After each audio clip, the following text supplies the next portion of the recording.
94 পৰে আমি আসব 1994 পৰে 1992 হাইয়েস্ট কিমান আছিল আপোনাৰ ষ্টুডেন্ট?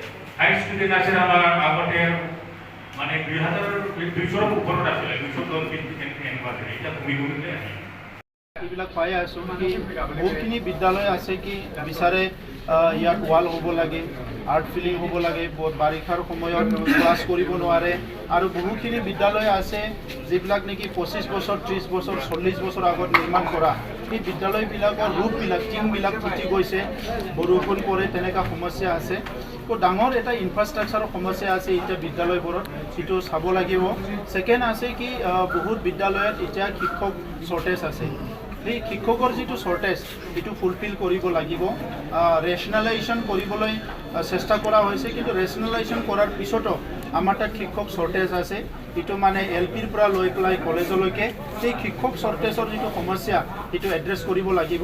গতিকে সেইকাৰণে আজি এই কথাখিনি বুজি লোৱাৰ পিছত আমাৰ BTC চৰকাৰে অসম চৰকাৰৰ লগত আমি কথা পাতিম আৰু ইয়াৰ লগতে যিটো আছে SSA আৰু RMSA এই দুটা সংস্থাৰ লগতো আমি কথা পাতিম, যিহেতু তেখেতসকলে আমাৰ অঞ্চলত এই অঞ্চলত কাম কৰি আছে, তেখেতসকলৰ লগত একেলগে আমি আলোচনা কৰিম।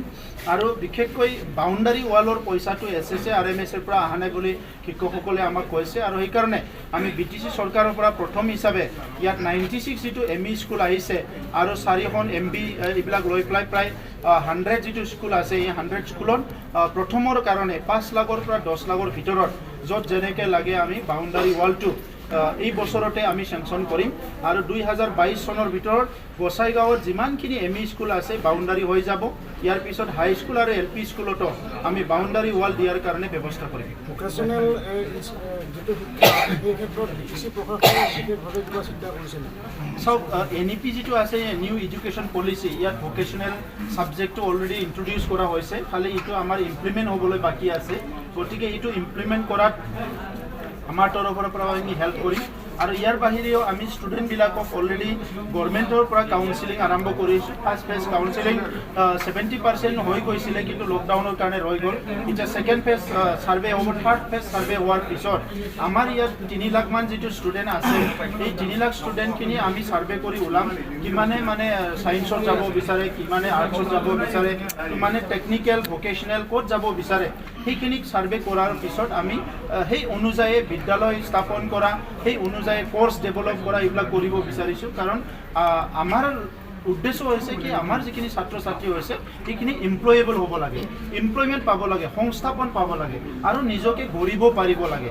এইখিনি উদ্দেশ্য লৈ পেলাই আমাৰ শিক্ষানীতি তৈয়াৰ কৰিম আৰু অহা 2 মাহৰ ভিতৰত বডোলেণ্ড এডুকেশ্যন পলিচি ড্ৰাফ্ট হ'ব আৰু ইয়াৰ পিছত আমি অলপ ইউনিক হিচাপে কি কৰিব পাৰোঁ সেইটো আপোনালোকক অৱগত কৰাম। দেখা গৈছে যে পূৰ্বতে বিদ্যালয়সমূহত ইনস্পেক্টৰসকলে পৰিদৰ্শন কৰিছিলে, পৰিদৰ্শকসকলে সেই ব্যৱস্থাটো পুনৰাই উভতাই আনিব পাৰি নেকি আমাৰ BTC? নিশ্চয় পাৰে। আমাৰ যিটো SI সকল আছে তেখেতসকলক বহুত দায়িত্ব দি থৈছে, বহুত BO নাই, বহুত অফিচত মানে অফিচাৰসকল নাই, এতিয়া SI জনকো বহুত দায়িত্ব দি থৈছে আৰু আমি এইটো চাই আছোঁ আমাৰ যিমানখিনি SI আছে, not only SI, even BO DO DI IS আমাৰ যিখিনি আছে আমি সকলোকে কৈছোঁ যে 3 দিন তেখেতসকলে অফিচত বহিব, 3 দিন স্কুলে ঘূৰিব, এতিয়া গম পাব যে স্কুলৰ কি সমস্যা আছে আৰু এইটো কেনেকৈ সমাধান কৰিব পৰা যায়। স্যাৰ লাস্ট কোশ্চেন কি কয় বড় মাধ্যমত আৰু অসমীয়া মাধ্যমত ছাত্ৰ ছাত্ৰী মানে সংখ্যা কমি আহিছে, এই সংখ্যাটো আপুনি কি ক'ব? চাওক এতিয়া গভৰ্ণমেণ্ট বিদ্যালয় আৰু ভেঞ্চাৰ স্কুল